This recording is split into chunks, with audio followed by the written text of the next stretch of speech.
When dealing with data, scientists have often struggled to account for the risks and harms using it might inflict.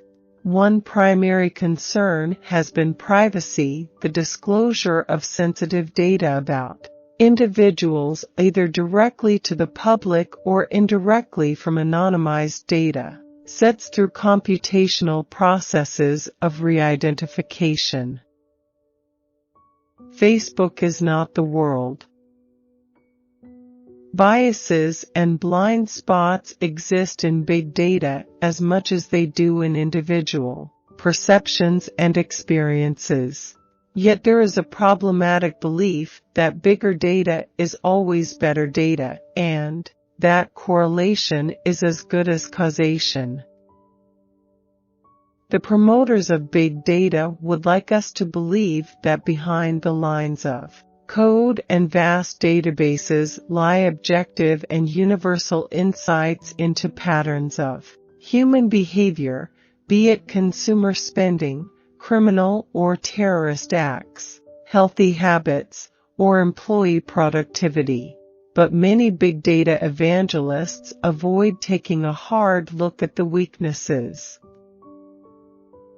The amount of money and industrial energy that has been put into accelerating AI code has meant that there hasn't been as much energy put into thinking about social, economic, ethical frameworks for these systems. We think there's a very urgent need for this to happen faster. Big data is neither colorblind nor genderblind. We can see how it is used in marketing to segment people. If you're not thinking about the way systemic bias can be propagated through the criminal justice system or predictive policing, then it's very likely that if you're designing a system based on historical data, you're going to be perpetuating those biases. Like all technologies before it, artificial intelligence will reflect the values of its creators. So inclusivity matters, from who designs it to who sits on the company boards, and which ethical perspectives are included. Numbers can't speak for themselves, and data sets, no matter their scale, are still objects of human design.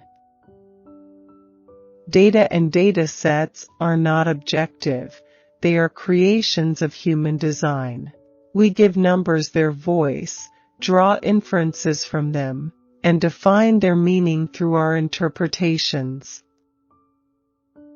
Many of us now expect our online activities to be recorded and analyzed, but we assume the physical spaces we inhabit are different.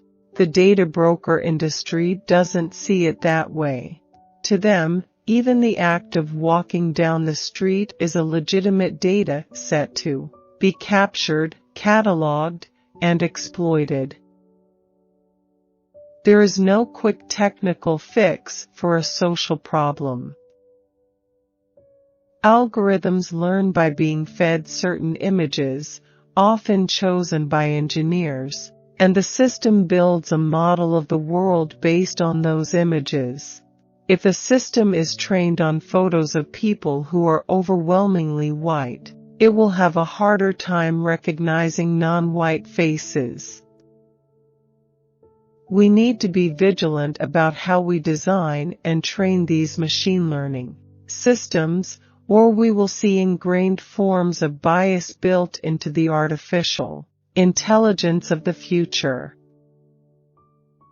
Biometrica isn't the only company vying for control of the fitness data space. There is considerable power in becoming the default standard setter for health metrics. Any company that becomes the go-to data analysis group for brands like Fitbit and Jawbone stands to make a lot of money. It is a failure of imagination and methodology to claim that it is necessary to experiment on millions of people without their consent in order to produce good data science. Big data sets are never complete. Data is something we create, but it's also something we imagine. Books about technology startups have a pattern. First, there's the grand vision of the founders, then the heroic journey of producing new worlds from all-night coding and caffeine abuse, and finally, the grand finale, immense wealth and secular sainthood. Let's call it the Jobs narrative. Only by developing a deeper understanding of AI systems as they act in the world can we ensure that this new infrastructure never turns toxic. Self-tracking using a wearable device can be fascinating. Rather than assuming terms of service are equivalent to informed consent, platforms should offer opt-in settings where users can choose to join experimental panels. If they don't opt in, they aren't forced to participate. Surveillance anxiety is always a conjoined twin. The anxiety of those surveilled is deeply connected to the anxiety of the surveillors. But the anxiety of the surveillors is generally hard to see. It's hidden in classified documents and delivered in highly coded languages in front of Senate committees. We urgently need more due process with the algorithmic systems influencing our lives. If you are given a score that jeopardizes your ability to get a job, housing, or education, you should have the right to see that data, know how it was generated, and be able to correct errors and contest the decision. Sexism, racism, and other forms of discrimination are being built into the machine learning algorithms that underlie the technology behind many intelligent systems that shape how we are categorized and advertised to. Histories of discrimination can live on in digital platforms, and if they go unquestioned, they become part of the logic of everyday algorithmic systems. We need a sweeping debate about ethics, boundaries, and regulation for location data technologies. While many big data providers do their best to de-identify individuals from human subject data sets, the risk of re-identification is very real. Data will always bear the marks of its history. That is human history held in those data sets. If you have rooms that are very homogeneous, that have all had the same life experiences and educational backgrounds, and they're all relatively wealthy, their perspective on the world is going to mirror what they already know. That can be dangerous when we're making systems that will affect so many diverse populations. We should have equivalent due process protections for algorithmic decisions as for human decisions. Hidden biases in both the collection and analysis stages present considerable risks and are as important to the big data equation as the numbers themselves. While massive data sets may feel very abstract, they are intricately linked to physical place and human culture, and places, like people, have their own individual character and grain.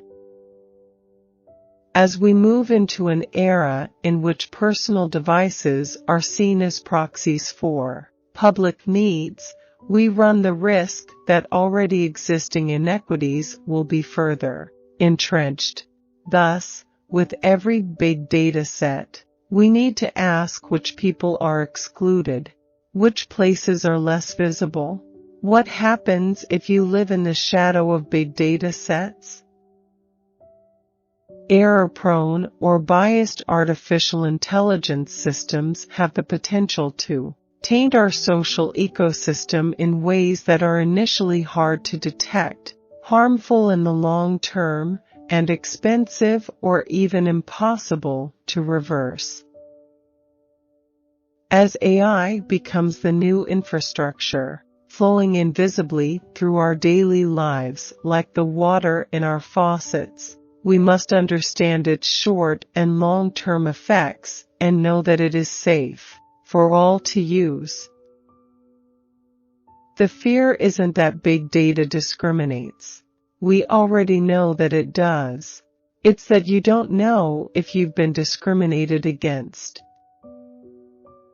We should always be suspicious when machine learning systems are described as free from bias if it's been trained on human-generated data. Our biases are built into that training data. With big data comes big responsibilities. There's been the emergence of a philosophy that big data is all you need.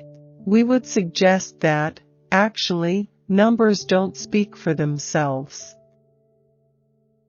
People think big data avoids the problem of discrimination because you are dealing with big data sets, but, in fact, big data is being used for more and more precise forms of discrimination, a form of data redlining. If we start to use social media data sets to take the pulse of a nation or understand a crisis or actually use it to deploy resources, we are getting a skewed picture of what is happening.